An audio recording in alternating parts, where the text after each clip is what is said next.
Now, over the years, I've tried a number of different film emulation plugins, and I've had varying degrees of success, but I'll get a clip up and I'll put it on there and I'll make it look really good, and then I'll go to the next clip and then I'll copy that over and it'll look like crap. The difficulty with film emulation software is keeping a consistent color throughout your entire project, and it's not just on one clip.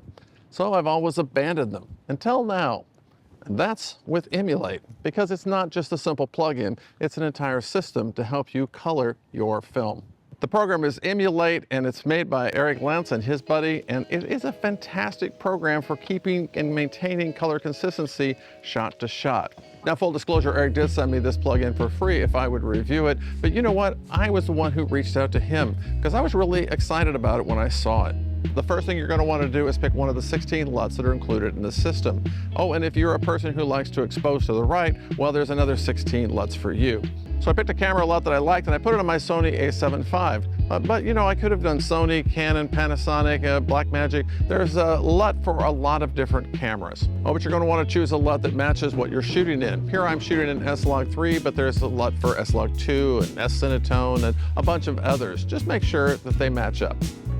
All right, now just expose to whatever looks good to you on the back of the screen. Yeah, it's that simple.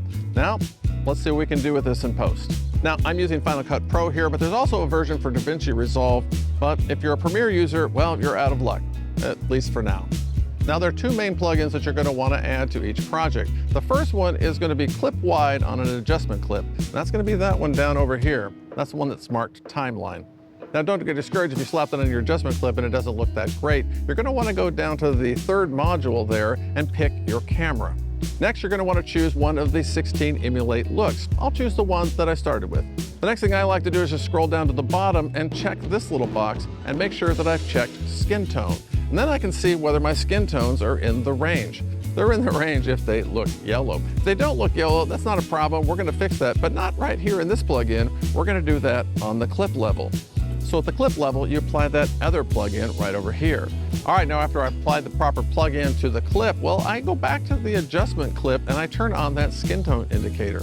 And now I just look and see whether or not my face is yellow. And if it's not, well, I go back to the clip level with the indicator still on and I adjust the Kelvin temperature on there.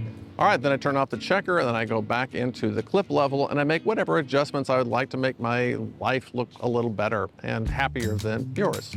Okay, now let me show you my favorite thing about this plugin. I can go back to the adjustment clip and I can change the look. And when I change the look, guess what? My skin tones remain on the skin tone line and my exposure is maintained. So I can pick this look, or I can make this look, or I can try this look. So if my client doesn't like the look that I picked, well, I can easily change the look without having to start over. That's fantastic. Now, before I tell you about the two things that I don't like about this plugin, if you would take a moment here and hit the like button, that's the easiest way to get this video out to more people like yourself. So what are my two complaints about this plugin? Well, first, it's a little bit pricey.